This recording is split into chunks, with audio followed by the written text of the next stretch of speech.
y'all gonna be at? Minding your business.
Serious work, serious work. All right. I'll call the November 2nd, 2023 Casa Grande Planning and Zoning Commission meeting to order. Please join me for the pledge. I pledge allegiance to the flag of the United States of America and to the republic for which it stands, one nation, under God, indivisible, with liberty and justice for all.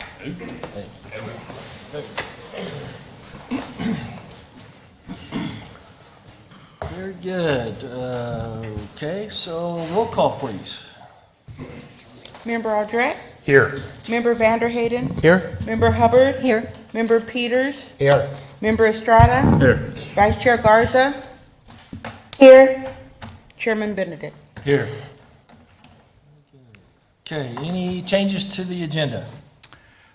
No changes, Mr. Chair, but I would like to make an announcement for those in the audience who might be here for the Florence Boulevard project, that we do not have that on the agenda tonight to brief the commission on that project. That will be scheduled for a future meeting. But if anyone wants to get information about the project or make public comments, you can go to the city website under the Planning and Development Department, Special Projects, and we have information there, and we also have an email that you can submit comments. The email is florenceboulevard@casagrandeaz.gov. So if you want to make comments, you can do so there. You can get information, and we will be holding a public hearings on the project at some point in the near future, but we'll make sure there's plenty of public notice of those. So thank you. All right. Thank you. Commissioners, we have 2 sets of minutes. Mr. Chair, I'd like to Yes. make a motion Yes. that the commission approve the minutes of the meeting of October 5th and a special meeting of October 19th, 2023. Second. Very good. Got a first and a second. Any discussion today? Hearing none. All in favor, say aye. Aye. Any opposed? Thank you. Any opposed? Very good. Okay, the next section is where we open up for public comments. Anybody from the public that would like to address the commission on general topics, not on the specific things that we're going to be acting on this evening. You'll have a chance to do that as we bring up those subjects. If there's anything that the public would like to address the commission on, again, as a general nature, not on the specific items. We'll have time for those later. Okay? Clear as mud? All right. Seeing none, I'll close the public portion of the meeting. Next is our consent agenda. A couple of items on our consent agenda. And for those are, we will, on those two, DSA, actually, I guess there's three. Yeah, two subjects, DSA 230092 and 0018-00260. For those two, we can act on them in one group, and there'll be no separate discussion for those items unless a commission member or member of the public wants to hear that presentation about those items. If anybody's here that wants to address that, please let us know. Any of those first two items, F1 and F2. Anybody from the public want to address those, please let us know. Commissioners, do you want to pull any of those? No. Okay. Back to you, commissioners. I need a motion, please. Chair, I'd like to make a motion Thank you. to approve the consent agenda. Very good. I have a motion. Second. A second. Okay. Want to call the roll? Member Aldred? Thank you. Aye. Member Vanderhayden? Yes. Member Hubbard? Yes. Member Peters? Aye. Member Estrada? Yes. Vice Chair Garza? Aye.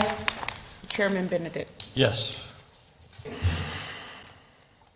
Okay, on to our new business. First order of business, we'll be holding a public hearing, consider a request by Rose Law Group for land use approvals, 186 acres in Casa Grande and Maricopa Highway, west of Bianco Road, for DSA 2300-158 and DSA 2300-159. Joe? Thank you, Commissioner. This will be a little bit of deja vu for those that were in attendance in our last meeting in October. This is the second hearing, required hearing by state statute for general plan amendments. We will add some information on the zoning at this hearing as well, though. Rose Law Group is requesting a major general plan amendment to amend the land use category from neighborhoods to manufacturing and industry, and a major amendment to a planned area development to amend the land use to allow for mining for approximately 186 acres of land generally located north of Casa Grande Highway, or Casa Grande Maricopa Highway, and west of Bianco Road. It's abutting the existing mine. So, as you know, Arizona Sonoran Copper Company has been working to reopen the Sacatone mine. They're renaming it as the Cactus Mine. In 2021, a major general plan amendment and PAD zoning was processed and approved to expand the boundaries of the mine. A second zone change request was approved in September of this year, adding 333 acres. This request is to further expand the mine boundary by completing a major amendment to the general plan and the accompanying zone change called the Cactus Mine PAD 3. You can see Cactus Mine is in the center of your screen there. That's actually lays within the county. Then you see the outline of the Cactus Mine 1, which actually surrounds all the county line and the entire mine. Cactus Mine 2 is just north of where this site is, and then you can see the site that we'll be discussing tonight. In regards to the general plan, these are the review criteria that we follow. All have been covered in your staff report. We're just going to hit on one tonight. And it's describe in detail how any of the general plan goals and or action steps are achieved by the proposed amendment. And I'll just kind of pull these up because they all pretty much relate to each other. Goal MI1, provide and expand the manufacturing and industry land use areas to accommodate a variety of industries. Action step to that, 1.1, is identify locations where it would be beneficial to increase the manufacturing and industry areas within the city. Goal MI3 is promote diversified types of industries and uses. Goal MI5, encourage appropriate and responsible industrial development in appropriate locations. In general, this is just saying that let's do manufacturing and industry in appropriate locations, and let's bring in a variety of different industries.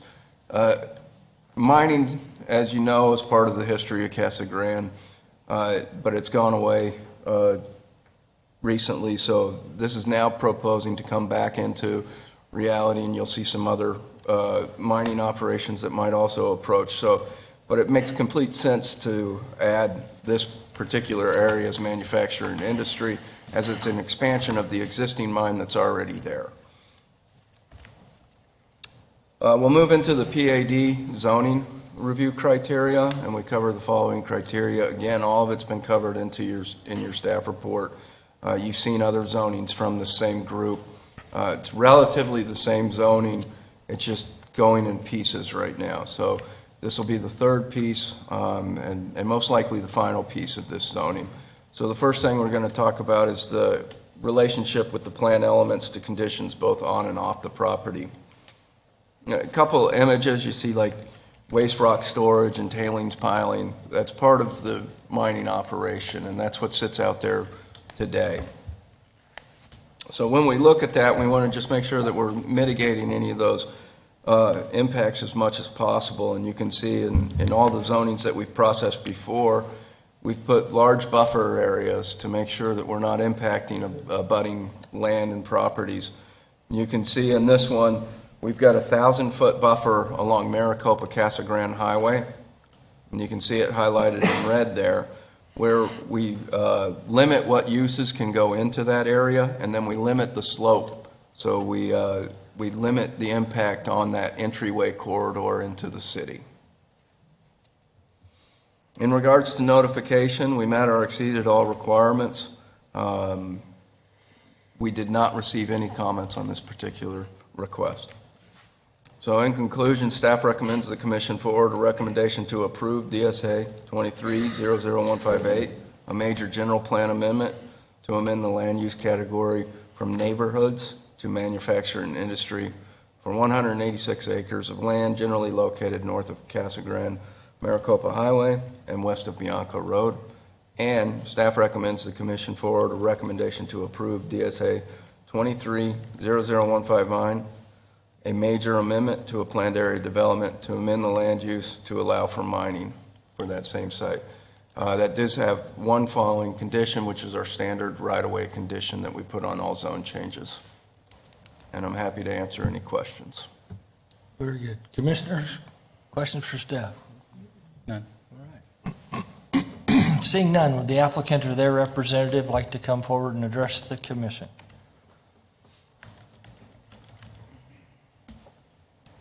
Please give us your name and address for the record.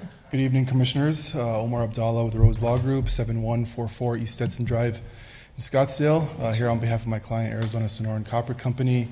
And with me today is Travis Snyder on the executive team at Arizona Sonoran. Just wanted to say thank you. We appreciate your time and the opportunity, and we are happy to answer any questions you might have.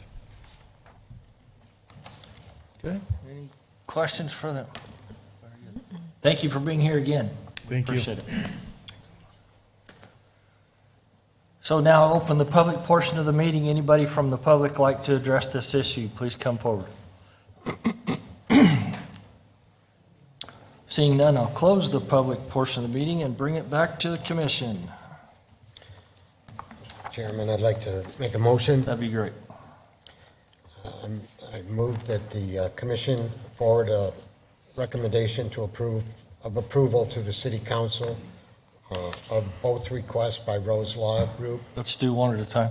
covered under general plan, land use category from neighborhoods to manufacturing and industry, covered under DSA-23-00158. Very good.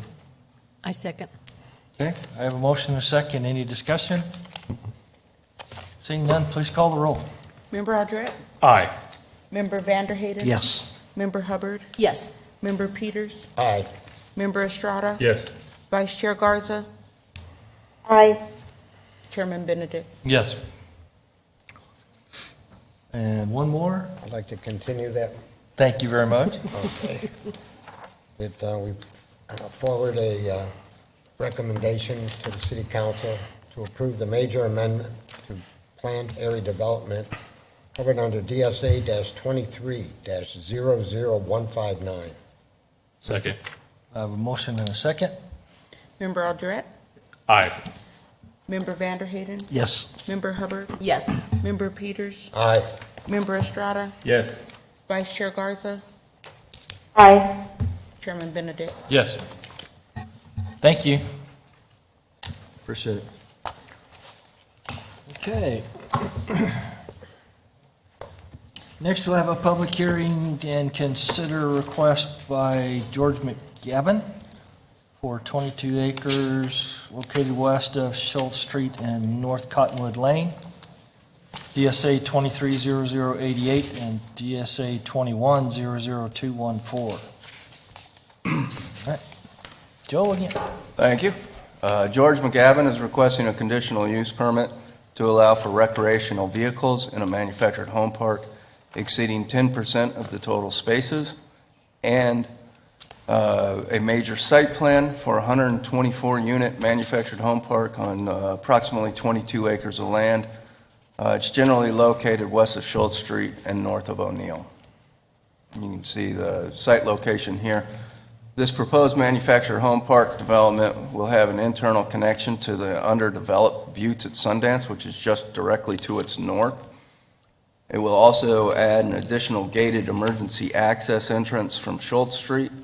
The 124-unit development will be Phase 1 of a proposed expansion of the park. Phase 2 will include an additional 87 units, which you can see on the screen will be just to the south of where you're seeing their overlay currently laying. In regards to the conditional use permit, the code requires that designated spaces within a mobile home community may be set aside for recreational vehicle use, subject to the site plan review. But the spaces aren't to exceed 10% of the total number of spaces unless a conditional use permit allowing a greater percentage is obtained. And they are requesting to use almost all the spaces at this site as a sales tool to have RVs come in, and then once the site RVs leave and they build a manufactured home on the site, it won't ever revert back. So the conditional use permit's requesting that ability to use the majority of the spaces in the park for recreational vehicles. Staff has requested that any perimeter space abutting or visible from existing single-family homes or the multifamily sites that surround it be excluded from this request. The goal of the applicant is to have a stream of income from the rental of the RV spaces. In regards to the review criteria, we cover the following five review criteria for a CUP. We'll just hit on one tonight. And again, that is that the proposed use will have no adverse effect on abutting property. You can see here the layout of the park in conjunction with the to the north of it's Desert Sky, single-family residential. You also have single-family residential across from Schultz Street. And so all those perimeter spaces are not able to be used or not eligible for an RV site. We believe that that will be enough to make sure that there's no adverse effect on abutting property. Moving into the major site plan review criteria, all has been covered in your staff report. We'll just hit on the three tonight. And the first is the relationship of the plan elements to conditions both on and off the property. The property is located south of the currently under construction Buttes at Sundance and is considered an expansion of that existing park. It also sits within a corridor of existing and future manufactured home parks. And to kind of outline that, you can see the highlighted in yellow is the existing parks that have been around for quite some time now. You see in the orange are developing parks or almost fully developed parks as the Buttes at Sundance pieces. And then in the green is also zoned currently for R4 or manufactured home parks. So we have along that Thornton corridor is a corridor of manufactured home parks. So the proposed use is appropriate to conditions both on and off the property. In regards to pedestrian and vehicular ingress and egress, the primary entrance to this park will be located off of Thornton Road, and through the developing Buttes at Sundance Manufactured Home Park, there will be a proposed emergency access gate entrance from Schultz Street. As a technical modification, staff is requesting that the major site plan be modified to illustrate the provision of sidewalks on at least one side of each street, and that sidewalk system will create a logical network for pedestrian use. And expanding on that, we have the review criteria of conformance to the city's general plan, and some of those directly relate to pedestrian access. So goal CC1 is transition community corridor areas to become more pedestrian and bicycle friendly. Action step 1.3 is promote site design guidelines that ensure pedestrian safety. CC-4.2, allow manufactured home communities to be constructed with appropriate site design features, including easy pedestrian access to and from the development. Encourage residential site design to engage the public street, including pedestrian connections. Safely separate pedestrians from vehicular traffic. Encourage pedestrian connectivity within and between developments. And then we have a site design standard that development shall provide direct pedestrian access for residents to public sidewalks. Building design standards also address it by saying residential development should have strong relationship with adjacent streets and sidewalks. So we think that justifies the request for sidewalks in this case. In looking at the sidewalk connectivity, the applicant has worked with us in regards to this, and they've been very open in sharing their thoughts on this matter. Their proposed network is highlighted in the green here, which kind of eliminates some of the areas and some of the units from having good pedestrian access. So the city's requesting that we do something that looks more like this, which doesn't expand it by much. And in the two highlighted buildings there are going to be rec centers. Well, one's up in the park that's being built right now, and then the second one will come in phase 2 of this park. So we do want to encourage pedestrian access to that from a safety standpoint.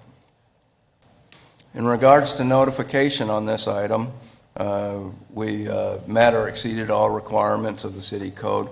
We did receive one letter, and it was concerned with traffic at Viola and Schultz and O'Neill and Pinal.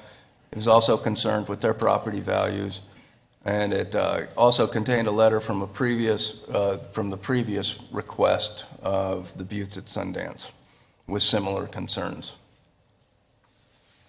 In regards to the recommendation, staff recommends the commission approve the conditional use permit and associated resolution to allow for recreation vehicles in a mobile home park exceeding 10% of the total spaces, provided with the following conditions. Recreation vehicle, including park models, shall be limited to spaces as indicated on the attachment. Recreational vehicles shall be limited to a maximum stay of 6 months. No accessory structures over 200 square feet are allowed at spaces with recreational vehicles, and no permanent utility hookups permitted for recreational vehicles. And then the second recommendation, staff recommends the commission approve the major site plan to allow for 124-unit manufactured home park with the following technical modification, and that is to revise the site plan to illustrate the provision of sidewalks on at least one side of each street, and that the sidewalk system create a logical network for pedestrian use. Happy to answer any questions. Commissioners, any questions for staff?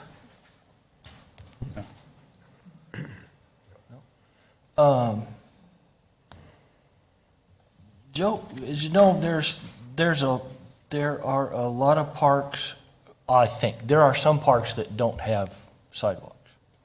Can you address a little bit, okay, well, you know, where are we moving to? Is this something that we're, the Yeah, a lot of direction it- that we're trying to move, or what brings it about on this Sure. particular one? Yeah, I guess is my question. A lot of it has to do with the passing of the 2030 general plan. We put a large emphasis on pedestrian connectivity in that general plan. The typical standards for R4 zoning district right now do not have that requirement in them. All other zone districts within our city does have that requirement in them to provide public sidewalks. There is an exception for heavy industrial subdivisions, but again, at the passing of the 2030 general plan, really pushed forward this thought of pedestrian connectivity and safety throughout the community. We felt that these manufactured home parks that we've approved in the past prevent somewhat of a safety issue. They're going to be an active adult community. The age of the residents is up a little bit. The applicant did make a lot of valid points in their request to not have the sidewalks, and we took those into account. We just feel that this is a compromise to do it on one side of the street, not on both sides of the street. And we do really want to kind of push this pedestrian connectivity throughout the entire city. Yeah, great. No, I appreciate that, and you're right about, I agree that that's where general plan has moved, the direction that has moved us toward. Thank you. Anything else for staff? Would there be like any bike routes, like to the different mobile home parks, like they could ride their bikes? Excuse me? Like, is What's there the like, question? would there be, looks like they're gonna do phase 1, phase 2, and then there's other mobile home parks. Do we have something for like bike packs so they can ride their bikes easily, or are we taking that into consideration at all? We do have a trail plan for the entire city. Yeah. And in fact, right just north of this, you can see there's like a 50-foot gap between their property and the property to the north with the single-family homes. And that runs all the way up to Dave White Park.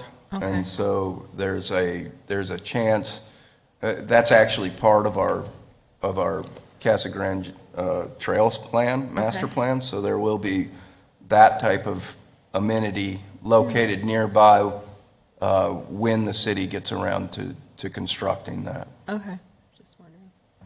Nice. Very good. Anything else for staff? Okay, seeing none, would the applicant or their representative like to come forward, address this issue?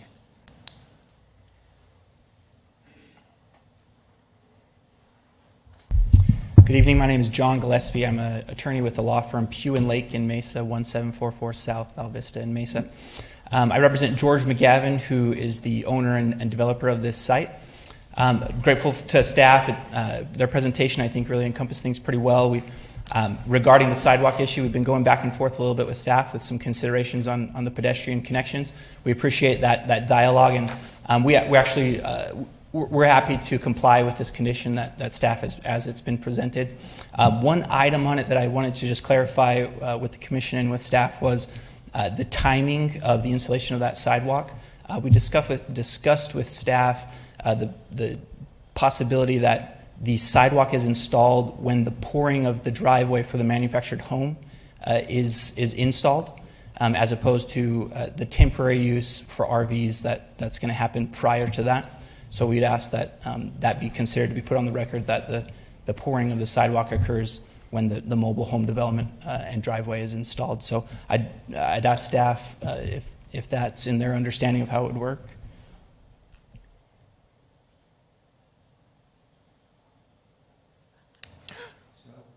I think, yeah, that would be an acceptable standard for us. That's typically how we would construct sidewalks, often with single-family homes, is in conjunction with the construction of the home and the driveway. So although it leaves gaps in the sidewalk system, typically these manufactured home parks fill up fairly quickly. So staff would be comfortable with that proposal. Okay. Good. Any questions? Yeah, I have a Anything question. else? Yeah, I have a question. So we're going to have a lot of short-term people in that park and stuff. What is, in your planning thoughts, what is build out? How many years are we thinking before it fills up, or it's more manufactured home versus RVs? I'll What are they turn to my thinking? client because George has developed several parks here in the city. Okay. I want to make a guess that it's about a 10-year time frame when that full build-out happens, but I'll defer if George has a time frame of, it can take 5 to 10 years. That's what for you're the planning, full in your build-out plans, okay. to occur. Okay. Anything else, Commissioners? All right, thank you. Thank you. Appreciate it. Appreciate you guys working with the staff. Yes, thank you. That's helpful. Anyone from the public like to address this issue, please come forward. Okay, seeing none, I'll close the public portion of the meeting and bring it back to the commission. Chair, I'd like to make a motion to approve the conditional use permit DSA 23-00088 and associated resolution with the following conditions. Very good. I have a motion. Second. Second. Any discussion? Seeing none, please call the roll. Member Aldrete, Aye. Member Vanderhayden, Yes? Member Hubbard, Yes. Member Peters, Aye. Member Estrada, Yes. Vice Chair Garza, Aye. Chairman Benedict. Yes. Okay, got one more. Chair, I'd like to make, Thank you so much. I'd like to make a motion to approve the major site plan DSA-21-0214 to allow for 124-unit manufactured home park with the following technical modification. Very good. I got a motion. Second. Pick one. Okay. I got a motion and a second. Any discussion? Seeing none, please call the roll. Member Aldrete, Aye. Member Vanderhayden, Yes? Member Hubbard, Yes. Member Peters, Aye. Member Estrada, Yes. Vice Chair Garza, Aye. Chairman Benedict. Yes. Thank you. Good luck with the project. Appreciate it. Okay. Next, we'll do a hearing and consider a request from Peter Holden for property zone PAD-RV near the northwest corner of Cascade Avenue and Silver Reef, DSA 23-00210, and the major site plan DSA 23-0026. And let's do those two. You going to do the whole presentation, or we're going to do? Yes, it also includes the R4 piece from Very good. TSA. So also the major site plan for the 161 DSA unit manufactured home DSA 23-0027. We good? Yep. All right, Jacqueline, talk to us. All right, good evening, Commission. So this request has 3 parts. The first part is the PAD RV major amendment. This to update the circulation plan of the site, as well as address technical corrections per the zone change, as well as the major site plan for the RV PAD area. This is for a 243-unit recreational vehicle site on 25 acres. It's located near the northwest corner of Cascade Avenue and Silver Reef Road. This is shown on the map on the southern portion. And it is zoned PAD RV and has a density of approximately 9.7 DUs per acre. The third request is for a major site plan for the R4 portion located closer to Courtson Road. It's a 161-unit manufactured home park on 22.5 acres, again zoned R4, and is at 7.2 dwelling units per acre. I did want to note that there is a B2 component to the overall site located also along Courtson to the west of the R4 piece that is not a part of this request. That would come at a later date. And I did also want to note that while these are all 2 separate major site plan requests, there is some interconnection between the 2. So like the staff report, I will kind of be going in and out and hopefully will address any questions and you may have. So with that, here's the PAD review criteria. These are addressed in the staff report. However, due to the nature of this request, I will be covering the pedestrian vehicle ingress, egress portion of this. So per the original PAD, RV circulation plan provided an internal roadway connecting Courtson to Cascade Avenue with access for all 3 sites, including the B2 parcel. The current proposal has a main access point for Courtson Road and emergency access only off of Silver Reef. As well, the black line kind of shows the circulation plan going north and south. And while staff is supportive of this change, we do have concerns with access to the B2 parcel, which I will get into a little further on the technical corrections. Regarding the major site plan review criteria, I'll be covering the ones highlighted here. The staff report goes into additional detail. Regarding traffic and parking conditions, there will be half-street improvements to Courtson Road, Cascaran Avenue, as well as Silver Reef. Silver Reef will also include some portions that will include full access near the park that does not have access at all, and it will connect west and east Silver Reef as shown on the red line there. There will also be a right turn lane on Courtson Avenue, sidewalks along Cascaran Avenue shown in red. And also per the TIA, there were off-site improvements needed at Courtson Road and Pinal Avenue due to unacceptable levels of service. So there will be a right turn lane on westbound Courtson Road. This is kind of shown in yellow on the map. The applicant will be able to request traffic impact fee offsets to offset the cost beyond the developments of their fair share. And also, I wanted to note that per the TIA analysis, a traffic signal is currently not warranted at the intersection of Cascaran Avenue and Courtson Road, but will be provided with the development of the Elaine's Farm subdivision.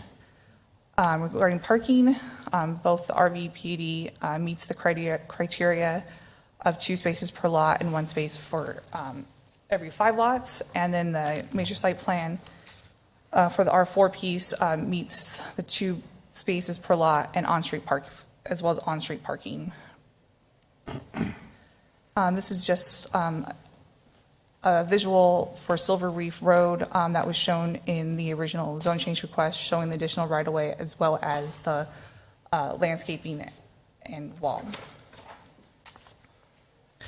Again, like Joe just presented, we did want to also include technical correction to revise the site plan to illustrate the provisions of sidewalks on at least one side of each street, and that the sidewalk system creates a logical network for pedestrian use in the R4 portion. Similar to Joe's, it is not shown on the site plan. And with the conformance to the city's general plan, this is noted within the 2030 general plan update, and within the community corridor, we want to promote pedestrian environments.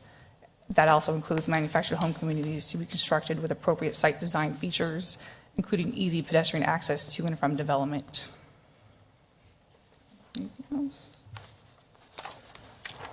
Regarding drainage, I wanted to address this a little bit because there were some concerns from the original zoning as well as emails I received.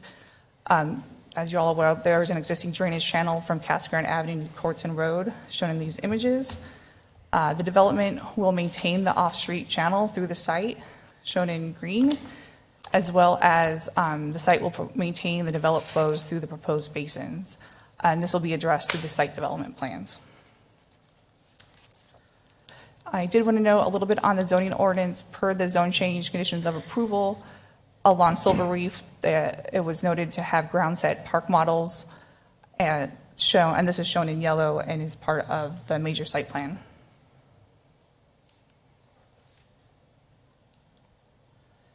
Here are some elevations of the community center. And then I did want to touch a little bit about the open space and landscaping requirements. Again, per the zone change, a 20-foot trail easement is required along Silver Reef and to the west side of the property, as shown in green here. That is shown on the site plan.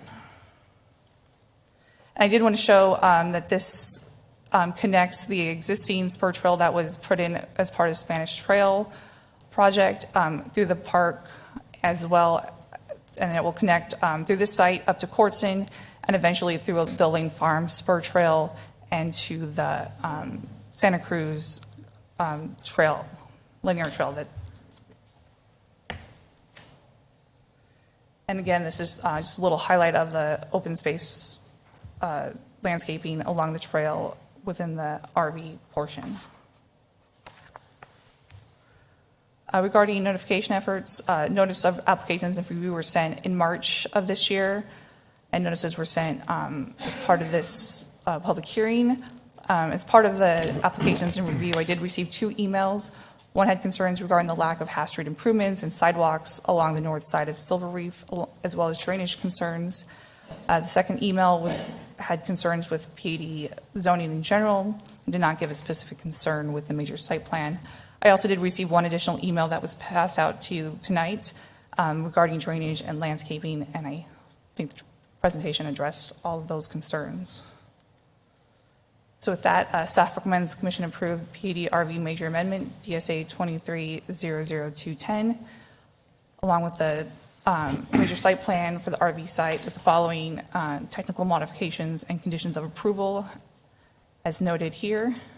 And regarding the R4 portion, it does also include the request to address the sidewalks on at least one side of each street, that the sidewalk system create logical networks for pedestrian. Happy to answer any questions the commission may have. Okay, commissioners, questions for staff? Can you go back to your little diagram of the drainage? Yeah. Yeah, so that's in conjunction with, I guess is the way, the landscaping. Correct, yes. Yeah, the landscaping would be through that Yes. drainage. Okay. All right, thank you. That was my. I understand. No? It's all right. I understand. We're good. Any other questions for staff? Okay, would the applicant or their representative please come address the commission? Good evening. My name is Kevin McDougall, 4624 East Maryland Road, Phoenix, Arizona. I'm the engineer for the project. Been working on the design for a long time. I want to say thank you to staff for presenting it, and thank you to the commission for hearing this case. To talk about a couple issues, the drainage, we studied that, and the original channels, I'm going to say, has an 8-foot bottom, and I believe these vary, but they're probably 20 to 50 foot wide. So basically the thought is to capture the water that comes through and let some of it percolate into the ground. And as it flows, basically, if we're looking at the L part of the green area, it basically flows in a reverse direction from east to north is the natural drainage.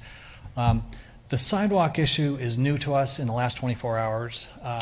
So I've talked with the owner, and he's willing to accept that provision of the one side sidewalks. He'd like to know if he can get the same provision as the previous case and have it built as the units come online. That's question number one. And question number two is, how wide would the sidewalks have to be? And question number three is can they be included in the setbacks?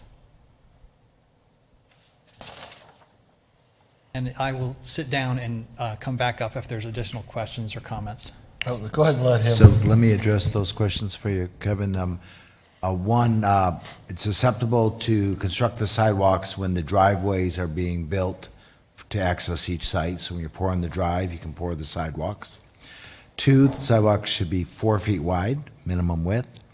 Three, they can be put on the site. They can be put outside of your road track if you want, and put on the actual properties. Will need like a public sidewalk easement, but they certainly can be put on the private sites and in the setback, if you will, of the front yard. That's good. That's good because it doesn't affect our layout that we're asking for approval on. Okay, good. Any further questions for me? Oh, we're good. Thank you. Thank you. Appreciate that. Thanks.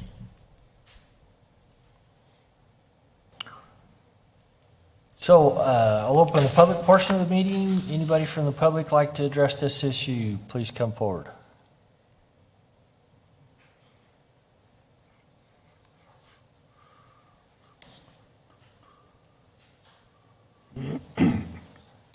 No, good evening and thank you. Name is Nancy Wood. Address is 513 East Beckel Road, Casa Grande, Arizona. And the reason I came up was to address the drainage in this property.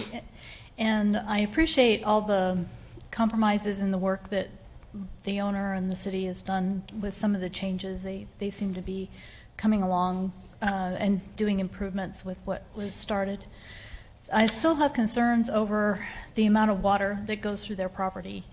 And it's a challenge for them, and it's a challenge for the city, and I think it's actually a challenge for ADOT because the drainage goes down Quartzon to Pinal and then down Pinal to the Santa Cruz.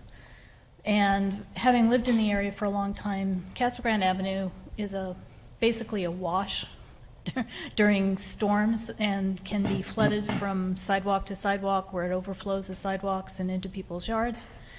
So there can be a huge amount of water over a short period of time that comes through that area. And anything that would back up, I know they've had to go and dredge that property on a routine basis just to keep it from backing up and flooding back up Casa Grande Avenue and some of the other streets like Cadota, O'Neill, Veckel, which is the street that I have property on. The water can get from edge to edge and up into the property. I've had as much as 3 inches of water and land on my property alone in some of these storms.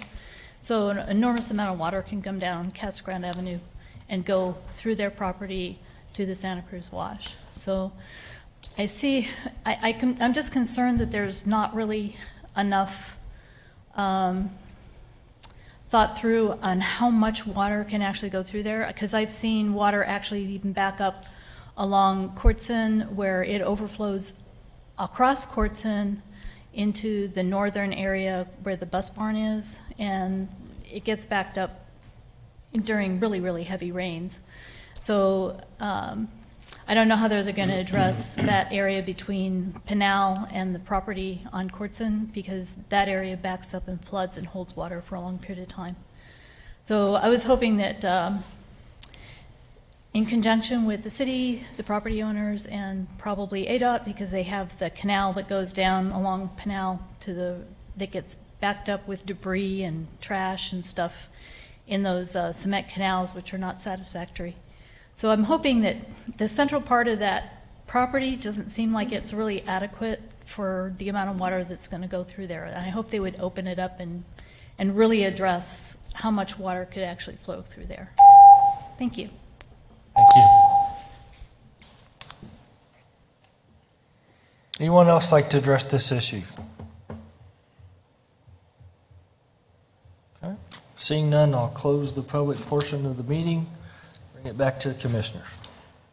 Commissioner, I just want to say that after hearing we have the mobile RV corridor on Thornton Road, I'm having a little trouble approving another RV mobile place more into the city. So after we just heard we talk about we have a corridor along Thornton, and now we're moving one over a little bit further, and I'm just having a little trouble with that.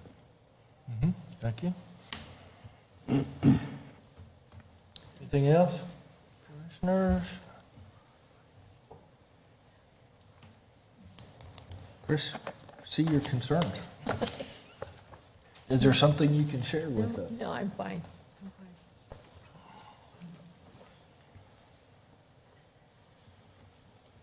Mr. Chair, if I could maybe address the comment regarding the zoning on this. That'd be great.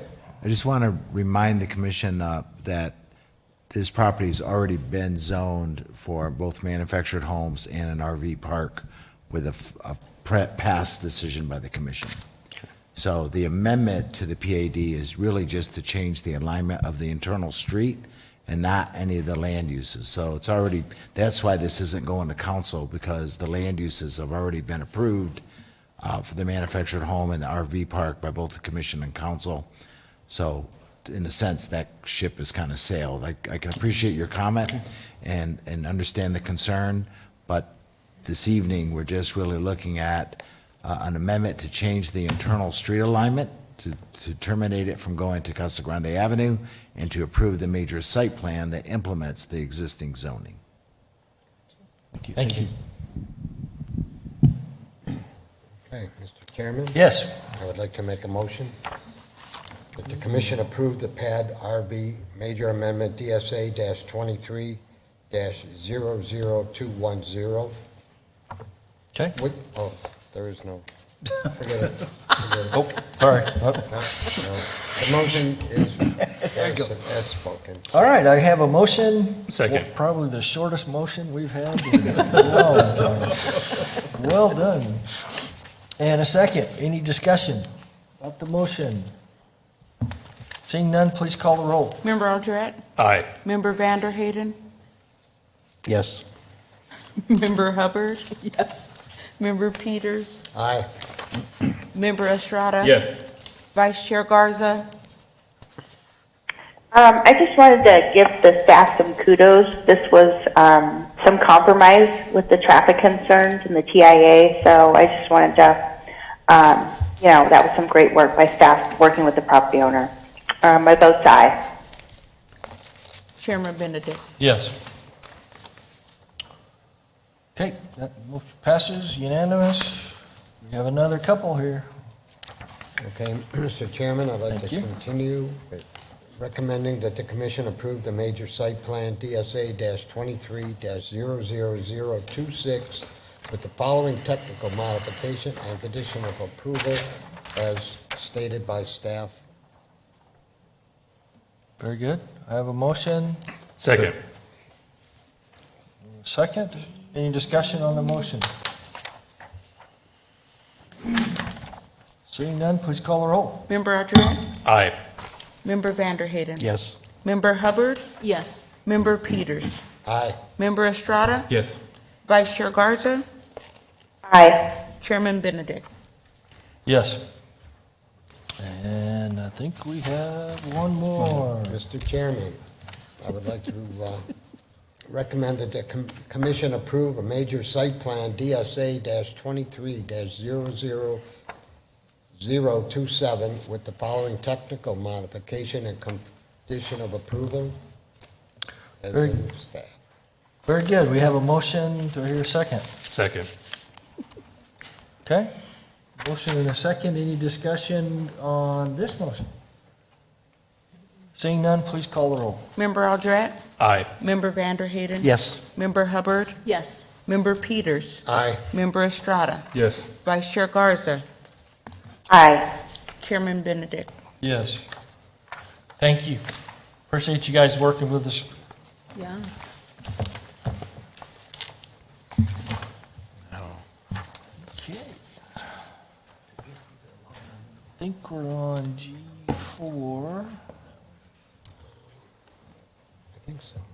So next, we'll hold a public hearing and consider zone change from garden and light industrial to multifamily residential R2, DSA 23-00199. Jacqueline. All right, good evening, Commission, again. So this site is located on 3rd Avenue and Mercedes, 410 West 3rd Street. It's a request to rezone from I-1 light industrial to R2 multifamily residential. Here's the zone change review criteria outlined in the staff report. Regarding the general plan, one of the goals of the downtown area is to focus on reintroducing housing and residential opportunities to the downtown area, and this is directly within the action step to be proactive with infill development in neighborhoods near downtown. That the rezoning conforms to the general plan if it proposes land uses, densities, or intensities within the range of or identified uses of the general plan. The requested zoning of R2 is an appropriate zoning district in the downtown land use category. And this also is, will be introducing additional residential development and as well. And that the proposed zone change is necessary and proper at this time to meet the land use needs of the residents of the city. Zone change to R2 will allow the site to be developed as an infill residential development and add residential to the existing neighborhood. So as you can see, the R2 is all around it, There's just the little bit of I-1 that continues east of Mercedes. I do also want to note that this also conforms with the new House Bill 2574, and that before adopting any zoning ordinance or zoning ordinance text amendment, that the legislative body look at a housing impact statement, and that includes these three things outlined in the staff report. I just want to note that this is a request by the property owner and is a zone change from an industrial zoning that does not allow residential development to a residential zone district that allows both single-family duplexes and multifamily residential uses.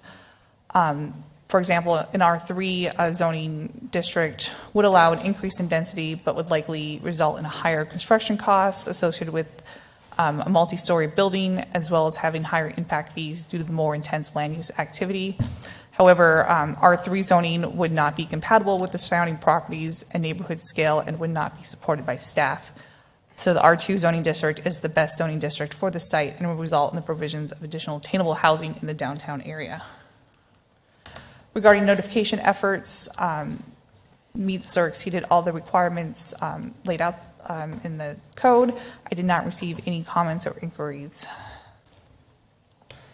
So with that, staff recommends the commission forward a recommendation of approval to City Council for the zone change request, DSA 23-00199, from Garden Light Industrial I-1 to Residential Multifamily R2, with the following condition of approval. Happy to answer any questions the commission may have. Very good. Commissioners, any questions for staff? Bless you. Seeing none, would the applicant or their representative like to come forward and address the commission, please? Hello, my name is Wesley Cash, and I'm the owner of this property. I'm located at 8744 East Vietas Norte in Scottsdale, Arizona. Thanks to Jacqueline for all her help and assistance with the presentation and for all the work to get the zoning rechanged. I think it'll be a good change for the neighborhood, from staring at outhouses for the last several years to back to some neighbors and some R2 properties, so thanks. Okay. Any commissioners, any questions?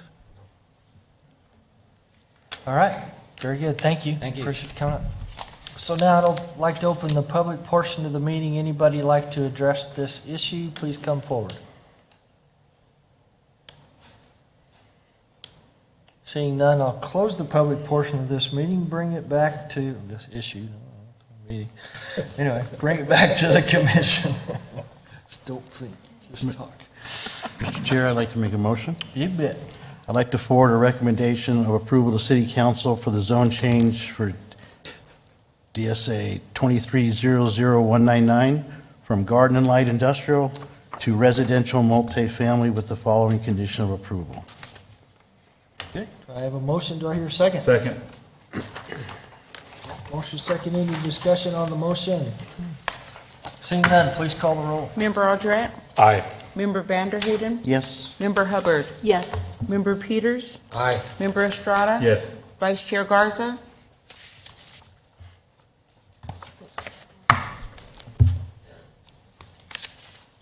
Aye. Sorry about that. Chairman Benedict? No fair getting snacks. Yes. You have to share. Yeah, just bring them in. Okay. All right. I think we're on G5. Yes. Have public hearing and consider a request from the Pinal Hispanic Council for a B3 zone property located at 312 East 3rd Street. Major site plan DSA 23-00137 and a conditional use permit DSA 23-00138. Jacqueline again. Right. So the first request is for an 8-unit apartment complex. That will include 1-bedroom units, approximately, studio apartments, approximately 318 square feet. This existing structure will remain on the site for an accessory use. This project also is requesting a landscape variance from the 15 15-foot street frontage landscape buffer due to the downtown nature of the site. And the conditional use permit is needed because it's within the B3 zoning district, and residential uses within this zoning district requires a conditional use permit. During the major site plan, I will be covering these two requests or highlighted items. Looking at parking, per our new parking requirements, on-street parking can be used for half of residential development within the downtown land use category. So, per that requirement, they have to be within 1,000 feet of the site. So the total parking requirement for this site is 10 parking spaces, 5 of which will be provided on-site as shown, and 5 will be on-street parking that meets the 1,000 feet requirement. Regarding landscaping, there is a minimum of 10% open space per the landscape code. The site is providing 31%. The applicant is requesting a variance from the landscape code requiring a 15-foot landscape buffer. Currently, the landscape code does not provide an alternative landscape provisions for sites within the downtown area.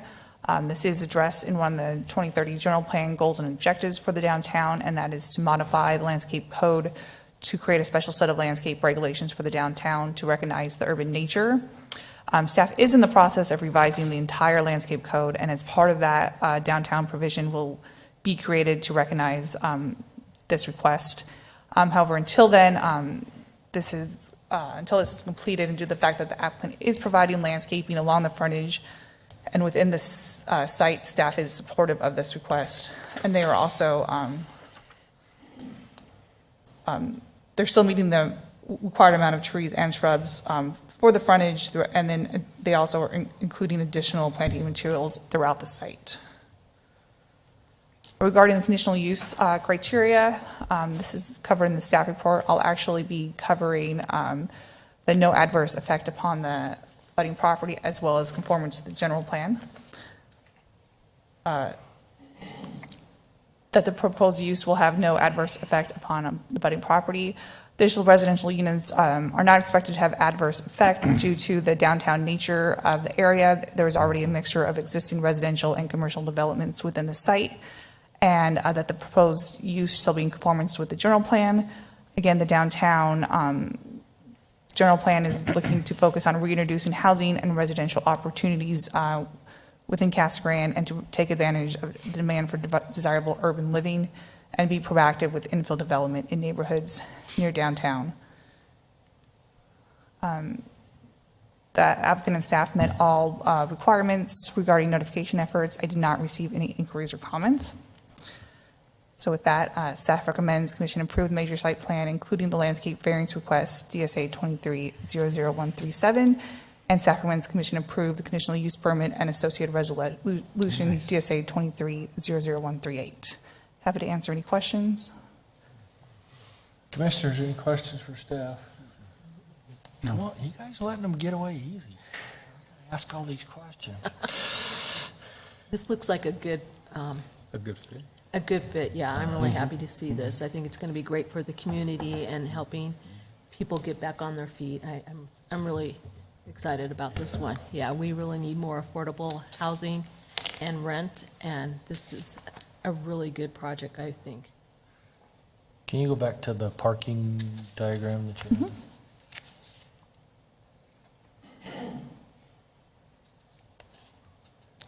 Five on site. So the R2 zone that's right there, is that built out? Yes, there is, and I'm sorry, I Yeah, it's probably not the best picture for it. I think it's him. I had a You had the big house saving and then empty. issue, and I had to recreate this PowerPoint last minute. So the vicinity map's not showing, but yeah, there is an existing house on the east side of the property. Okay. Okay, all right. But it's all within the downtown. There you go. There it is. So there, yeah. Oh, so I was thinking like the front half of this is pretty empty. Okay, great, thank you. No, I just was, sorry, I didn't. pay better attention when you had this up. I was listening to, anyway. Any other questions for staff? Would the applicant or their representative like to come forward and address the commission, please?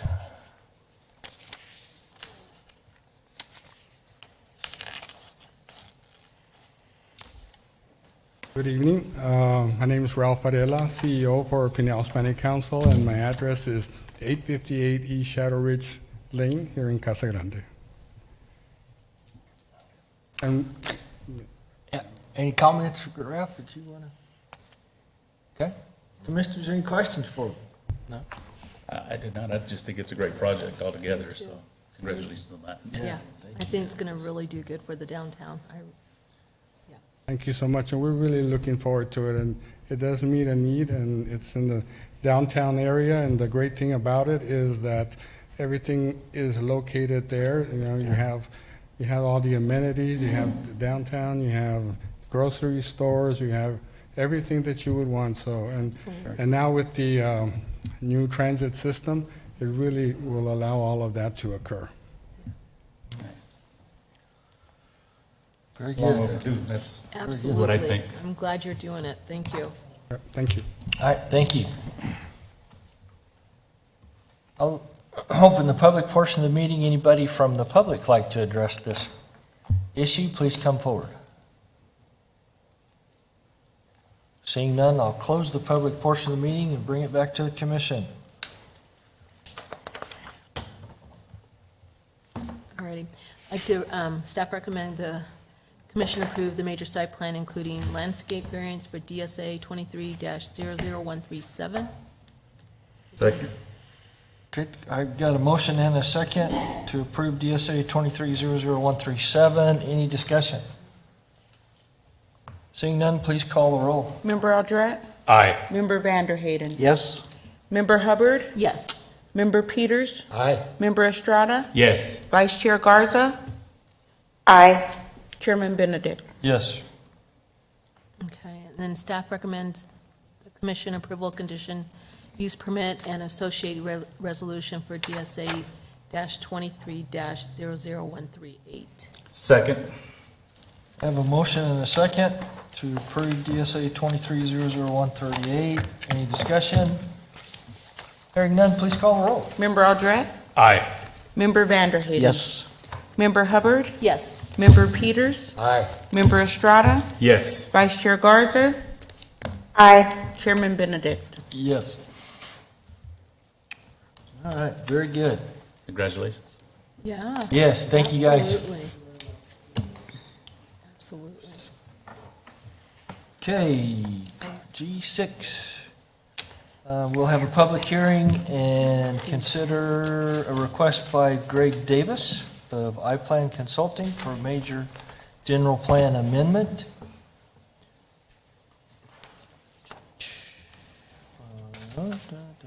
From neighborhoods to commerce and business, DSA 23-00160. Good evening, members of Planning Commission. So, as you were presented 2 weeks ago, this is the second Planning Commission consideration of this item, as major general plans require 2 Planning Commission hearings. Although this evening you will be asked to make a recommendation to City Council. This is for a major general plan amendment request known as Peartley Point. And the area that is currently identified within the 2030 general plan is outlined in the purple on your screen. It's currently within the neighborhood's land use. And the major general plan amendment request is to change that area to commerce and business. A little bit of background on this request is it's currently not in the city limits of Casa Grande. There is a pending annexation. The annexation had its first public hearing at City Council recently, but there are several more steps in that annexation process to go. As you can see on the screen, the annexation area is approximately 218 acres, And the area on the west side of Peart is poised for a potential zoning request should the property be annexed into the city. And that zoning area will be known as Peartley Point. You can see the PAD boundary outlined in red. The proposed general plan amendment area sits within that. The PAD will be subject to future consideration, but just to give you a thumbnail sketch of what's proposed, is within this PAD, they're planning multifamily and commercial uses on the north side of the land, and that would stay within the neighborhood's land use designation, but they are proposing light industrial in the area that is subject to the proposed general plan amendment to commerce and business. Or, excuse me, a little bit of background with regard to the land use designations. Currently, the property is within neighborhoods, and there is a list of appropriate land uses, which include residential, neighborhood commercial office, etc. And there's certain appropriate base zone districts, but neighborhoods really wouldn't accommodate light industrial use. So the proposed commerce and business designation is more fitting. As you can see, there's a wider variety of appropriate land uses, including light manufacturing, business park, warehousing, and distribution. These are the very types of uses that could potentially go into that proposed commerce and business area. And just to inform you, there are certain general development standards that we look at when looking at sites that are developing within the commerce and business category. We would do that at the time of the PAD consideration and the major site plan consideration. But it does talk about there needing to be a maximum floor area ratio of 0.35. And it does encourage light industrial and office uses along freeway corridors. Although this site doesn't immediately abut Jimmy Kerr, it's fairly close and along one of the main entryways into the community. When looking at major general plans or amendments to major general plans, there is the need to address the 7 review criteria. And I'm just going to talk about the 3 highlighted ones. Although the first highlighted one actually takes you to 11 sub-criteria. So it's kind of a fun surprise when having to give that to the applicant to address. But I do want to talk about 2 of those 11 sub-criteria, which is community growth should be driven by industrial, corporate office, professional services, financial services, research and development, and similar developments which offer the opportunity for high-paying jobs. The ability to change a portion of that area from neighborhoods to commerce and business can help facilitate these types of uses, particularly industrial, corporate office, research and development. Another guiding principle within this first subset of general plan criteria is to support and strengthen Casa Grande's position as the industrial and commercial center of Pinal County. Another one of the criteria that I want to talk about is goals and action plans that speak to the request, and specifically goal CB-1 is appropriate here because it talks about developing economically competitive regional centers of commercial activity. The associated action step is to promote a wider range of uses than traditional commercial areas, including blended commercial and industrial sites, to prepare for changes in demand for retail and other commercial uses. Since this is going to be a part of a PAD, there's going to be a variety of uses. The southern part of Peartley Point will accommodate for light industrial, but also within that PAD boundary will include commercial and multifamily. With regard to land uses when looking at both neighborhoods and commerce and business, how much neighborhoods is going away in lieu of the commerce and business. We're just talking about an area just shy of 55 acres. So the neighborhoods category is losing 55 acres, commerce and business is gaining 55 acres, but when you look on the right, it's a very minimal increase and decrease in those respective areas.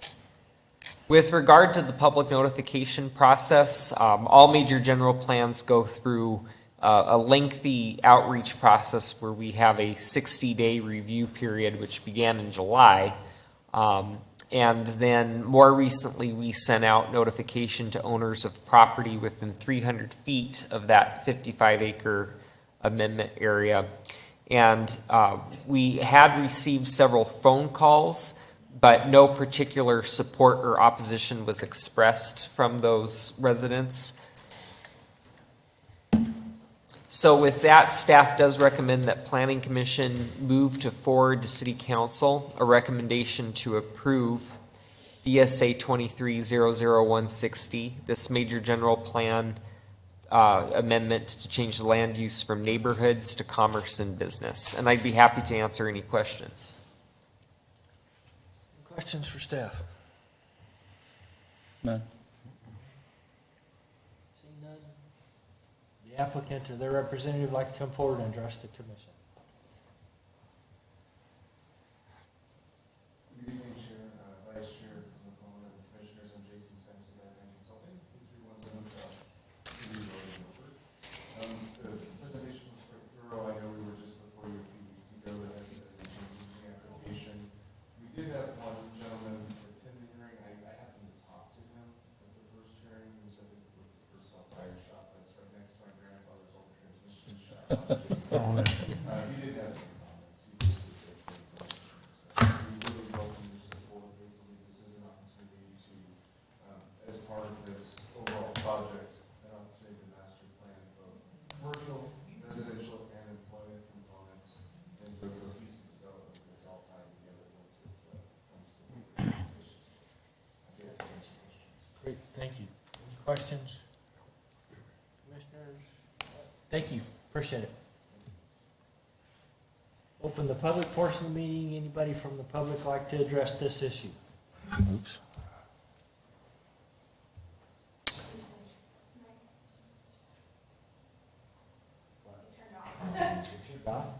Oh, shoot.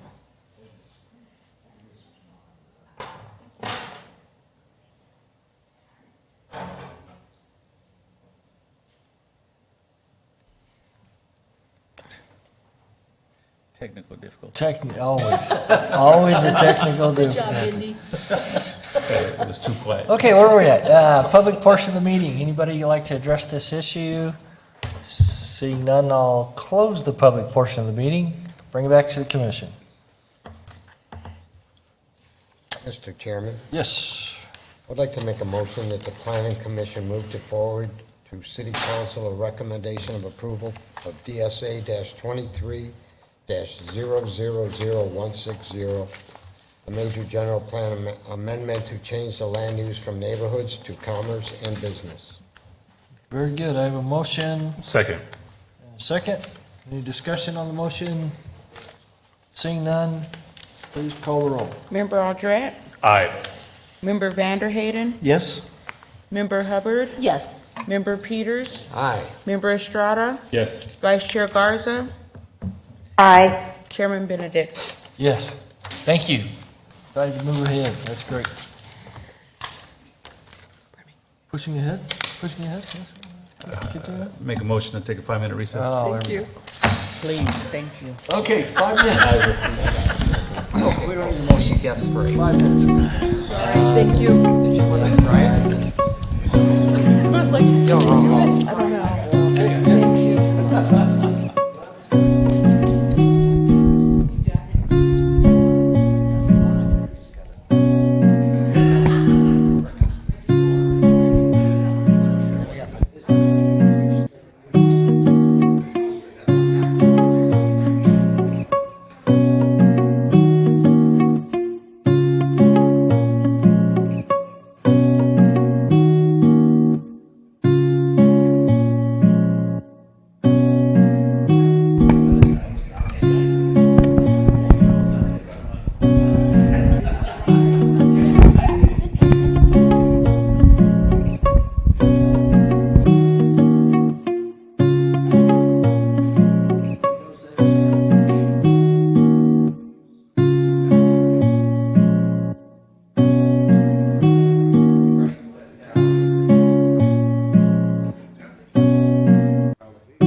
My brain's dying here, sorry guys. It is too.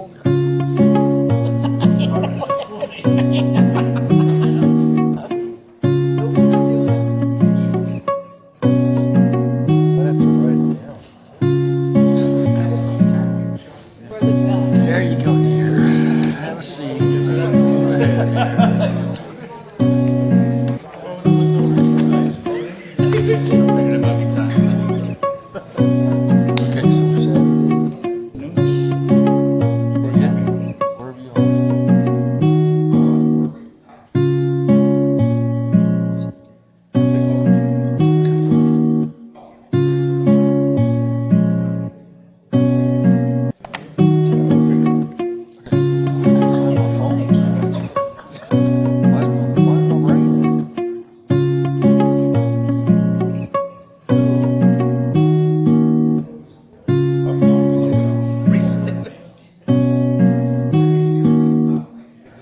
I've got a new phone, can't believe all the trouble we had.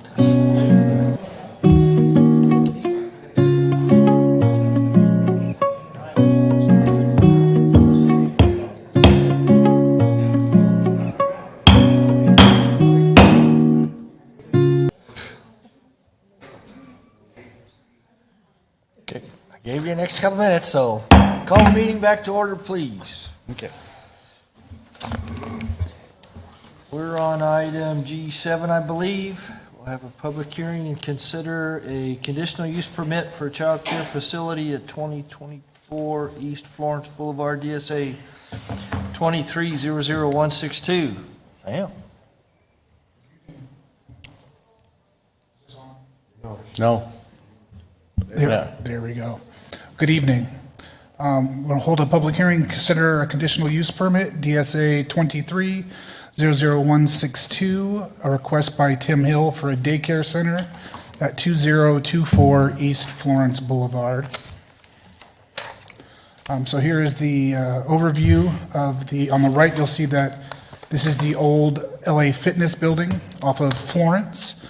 The photo on the left is showing the inside of the building, some space that is important to the application. So this request is for a conditional use permit to allow for a child care facility at that 2024 East Florence Boulevard. This site was formerly used as a commercial gymnasium. It is now home to Crossroads Church and to Charlie's House. The Crossroads Church of Casa Grande would like to offer a daycare program for children with special needs. It's going to be Crossroads Learning Center.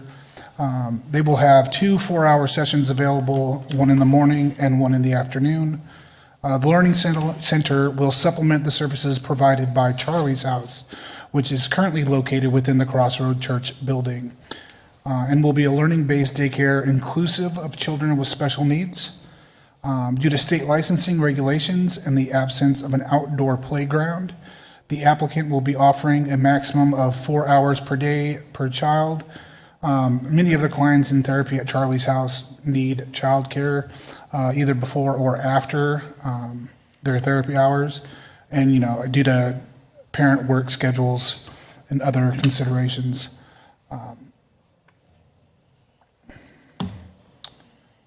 So conformance with city code, daycare centers involved in the care of minor children shall provide, first requirement is a minimum of 75 square feet of outdoor play space per child, and of that 75 feet, 50 of it is required to be fenced. So this is, our applicant has been issued a variance from both the Arizona Department of Health Services and a variance with the Casa Grande Board of Adjustment that removes this requirement for the outdoor play space. The requirement for outdoor play space has been replaced with the provision of increased indoor play space. And at least 250 feet or square feet of lot area per child shall be provided is the second requirement. This is a fairly large site. It is comprised of a single lot with 3.3 acres. Lot area is adequate to support a daycare of 585 children. The applicant is proposing to care for a maximum of 60 children based on the provision of 4,500 square feet of indoor play space. Staff finds that this use meets all the requirements for a daycare center per the city code, sections are 1728030A1, sections A and B. And then there's conformance with conditional use permit review criteria, that the site for the proposed use is adequate in size and topography. The applicant has an approved variance from both the state agency that permits daycares and the Casa Grande Board of Adjustment, allowing this daycare facility to operate without meeting the outdoor play space requirements. Sufficient indoor play space has been provided, and the childcare hours will be limited to 4 hours per day per child. With these practices in place, this criterion has been met.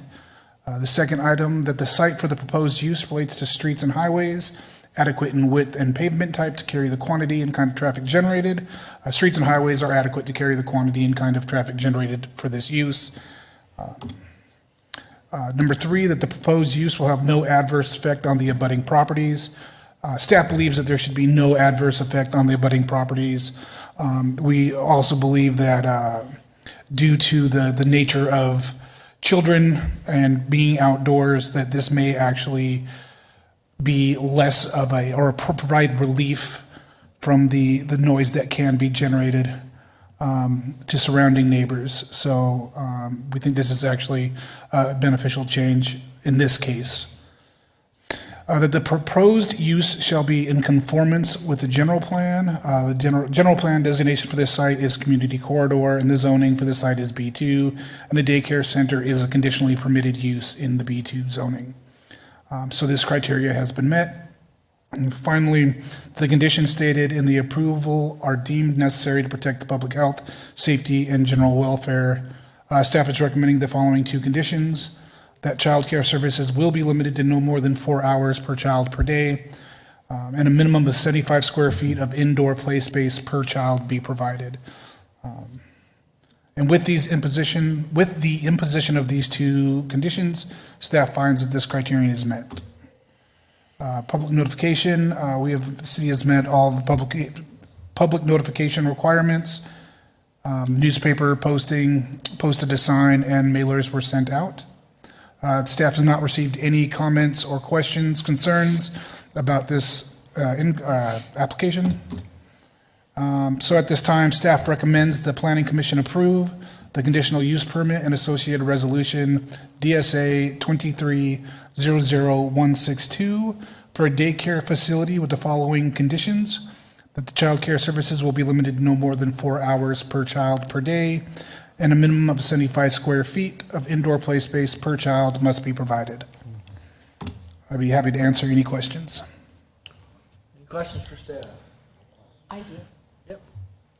What is the average age of the children in the daycare? Sorry. Do we know? I do not have that exact number, and I believe that the applicant is in the building, and they should be able to answer that. Okay. Okay. Any other questions for staff? Okay, seeing none, would the applicant or their representative please come forward and address the commission?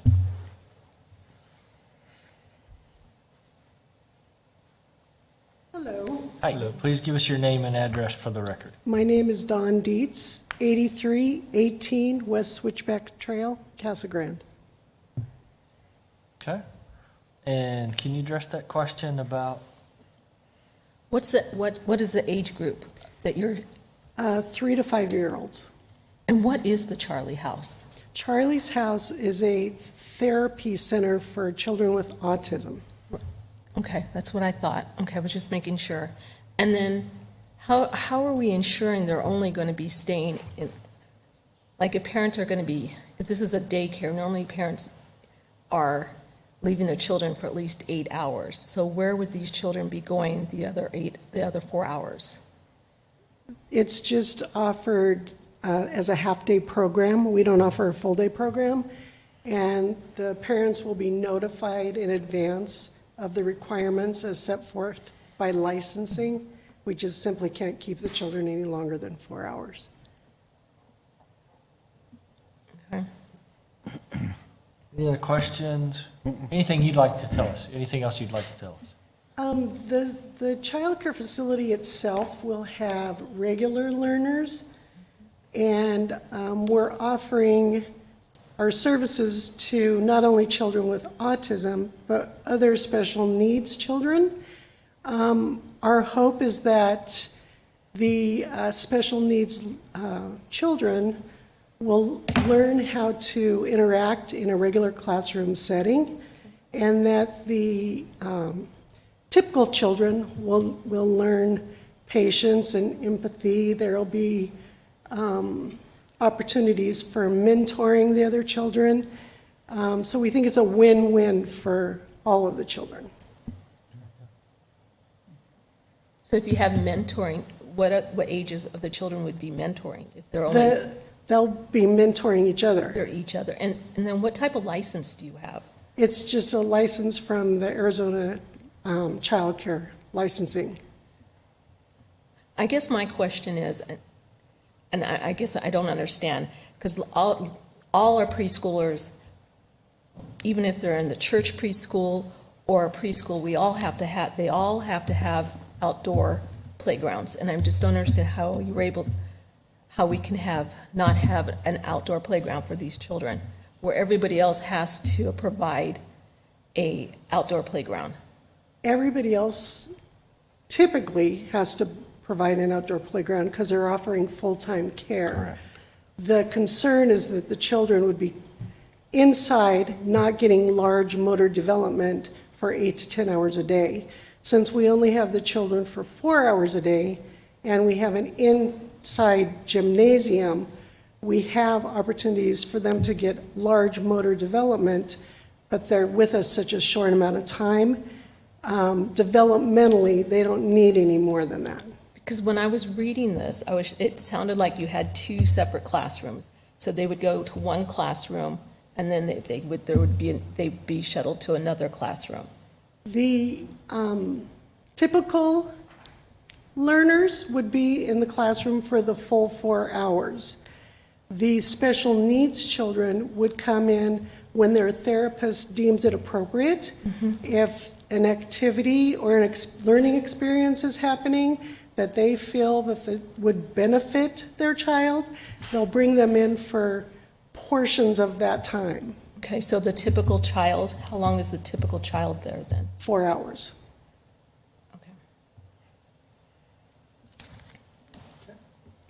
Any other questions? Thank you. Appreciate that. Thank you. Anybody from the public like to address this issue, please come forward. Seeing none, I'll close the public portion of the meeting. Bring it back to the commission.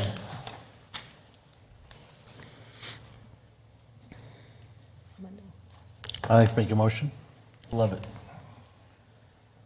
I recommend that the Planning Commission approve the conditional use permit and associated resolution DSA 2300162 for a daycare facility with the following 2 conditions: about the 4 hours per day and the 75 square feet of indoor play space per child. I have a motion. Second. What? Motion and a second. Any discussion on the motion? Seeing none, please call the roll. Member Aldrete? Aye. Member Vanderhayden? Yes. Member Hubbard? No. Member Peters? Aye. Member Estrada? Yes. Vice Chair Garza? Aye. Chairman Benedict? Yes. All right, motion passes. Thank you. Appreciate what you're doing. Yeah, thank you. Okay. Number 8.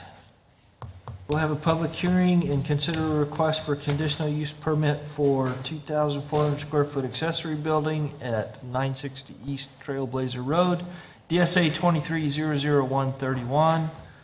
And Sam, back again. All right, well,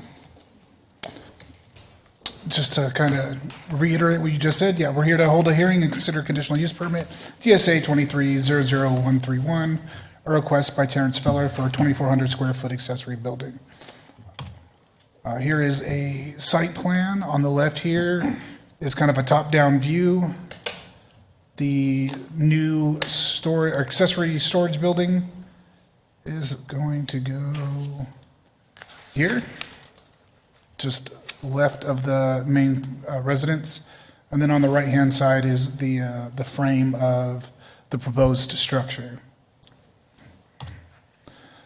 Terrence Feller is requesting a conditional use permit to allow for a 2,400 square foot accessory structure at their personal residence at 960 East Trailblazer Road. Per city code, detached accessory structures over 675 square feet require a conditional use permit. The proposed accessory structure meets all requirements for an accessory structure over 675 square feet in an urban ranch zone district. Conformance with city code. Detached accessory structures, uses, and equipment in residential zone districts shall be subject to the following development standards. We're going to be looking at 3 of them today. The first one, accessory structures, uses, and equipment shall comply with the front and corner side yard setback required for the principal structure. The proposed accessory structure meets 20-foot front yard setback requirements. The accessory structure is approximately 93.5 feet from the front parcel boundary.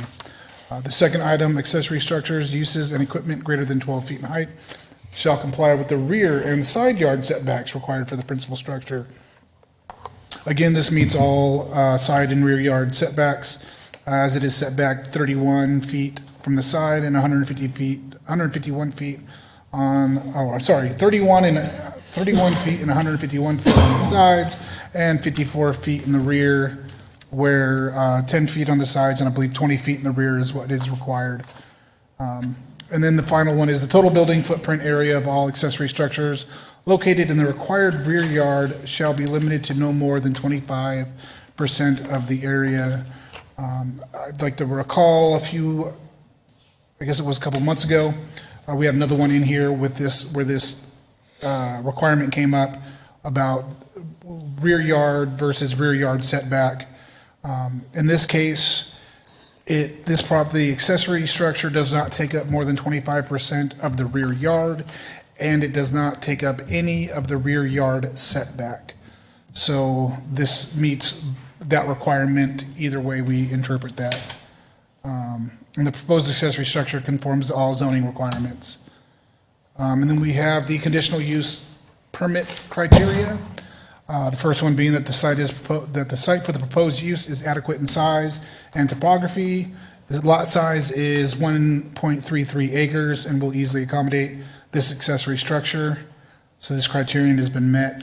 That the site for the proposed use relates to streets and highways adequate in width and pavement type to carry the quantity and kind of traffic generated by the proposed use. So the proposed use will not generate any additional traffic beyond that generated by the single-family home, as it is designed to be a private garage for personal enjoyment by the homeowner. However, it appears that this parcel was created without the benefit of a subdivision plat and resulted in a situation where no right-of-way was dedicated nor street improvements made for Trailblazer Road. Additionally, no drainage improvements were made to retain any of the developed flows created by the home construction on the site. These infrastructure requirements will need to be addressed prior to the issuance of a building permit for this new accessory structure. So with that, this criterion has been met. The third one is the proposed use will have no adverse effect upon the abutting property. As discussed before, the construction of this large accessory structure could potentially have an adverse effect on abutting properties unless the additional developed stormwater flows are appropriately retained on the site and are not allowed to flow onto adjacent properties. And then the proposed use shall be in conformance with the general plan. The site is within a rural category of the general plan and conforms to the goals of this land use designation. So yeah, this criterion has been met.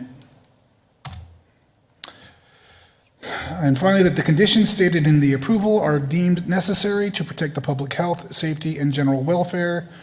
Staff is recommending the following conditions: that the maximum size for the accessory structure shall be no larger than 2,400 square feet, that the structure shall not be utilized nor improved as a second dwelling unit or as a home occupation unless otherwise specifically authorized via a separate approval process. The architectural style, building materials, roof materials, and color of the structure shall match and complement the existing home and garage. The structure shall not exceed the height of the principal building residence. Any utilities running through the site or any utilities that need to be relocated for development of the site must be placed underground, and development of the site shall be in accordance with all conditions of approval and any applicable city codes, including but not limited to those codes related to street right-of-way dedication and the half-street improvements and provisions of drainage retention facilities. With the imposition of these 6 conditions, staff finds that this criterion will be met. Public notification, we have met all of the required public notifications. Newspaper posting, sign, and mailers were sent. There have been no inquiries or comments about this proposal. And then at this time, staff recommends that the Planning Commission approve the conditional use permit and associated resolution DSA 23-00131 for an accessory structure subject to the following conditions that were just previously mentioned. Okay. And I Commissioners, will any gladly questions? answer any questions. None. Okay. Would the applicant or their representative like to address the commission? Okay. I'll open the public portion of the meeting. Anybody from the public like to address this issue? And I'll close the public portion of the meeting. Bring it back to the commission. Chair, I'd like to make a motion to approve the conditional use permit and associated resolution DSA-23-00131 for an accessory structure subject to the following conditions. Very good. I have a motion I'll second. and a second. Any discussion on the motion? Hearing none, please call the roll. Member Aldrete? Aye. Member Vanderhayden? Yes. Member Hubbard? Yes. Member Peters? Aye. Member Estrada? Yes. Vice Chair Garza? Aye. Chairman Benedict? Yes. Motion passes. Thank you. Thank you. Okay, reports from the planning director. Thank you. So under administrative approvals, we had a few. We had a minor amendment to the major site plan for Verizon Sun State for an access drive to a cell tower. Minor amendment to major site plan for Lucid for the addition of wastewater pre-treatment system. Minor amendment to major site plan for Abbott for the addition of a wastewater pre-treatment system as well. Minor amendment to the major site plan for Rihanna's Mexican to add a drive-through window. Secondary driveway permit on Nova Court. Secondary driveway permit on Fairlane Court. A few Board of Adjustment decisions that two that you heard tonight on the actually for the Tim Hill for the Crossroads Church for the outdoor play area, and then also one for Timothy King for a front yard setback and parking for a new single-family home that has has a lot of challenges in the lot due to a skid canal, so we provided some relief was provided for that. So also for corner side yard setback for a new single-family home on the south side and a very small lot, and also for a new wireless facility on Colorado Street. City Council took action on a number of Planning Commission recommendations. They approved them all, looks like. So that was good. And on our building reports, I provided the building reports and the planning applications. You know, I just looking at this, I note that in the calendar year to date, looks like we've permitted about 1,800 new dwelling units. Looks like we're going to probably hit around 2,000 new dwelling units permitted by the end of the year, which I think might be an all-time high for Casa Grande. Nice. So we are continue to permit and construct a lot of new dwellings. You know, the build to rent are pretty much equivalent to the standard single family, and so then the apartments are a little bit higher at 700, and 85 new manufactured homes as well. So the residential building activity remains pretty strong in the community.